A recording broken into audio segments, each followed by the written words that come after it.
Hello, in front of me I have CUBOT Note 7 and I'm gonna show you how to take a screenshot on this device.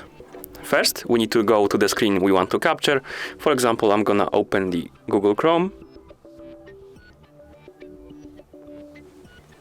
And now to take a screenshot, we simply need to press and hold the power button and volume down button together. You will hear this sound and this animation will play on the screen. You will also get the notification that the screenshot was saved. And you can share it, edit it, or delete it. There's also another way to take a screenshot, or two to be exact. First one is to open the quick panel by swiping down from the top of the screen twice. And here we have a screenshot icon. Simply tap on it to take a screenshot. Oh, and another method is to press and hold the power button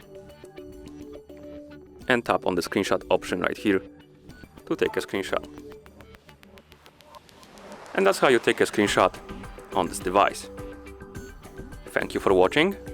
If you found this video helpful, please consider subscribing to our channel and leaving the like on the video.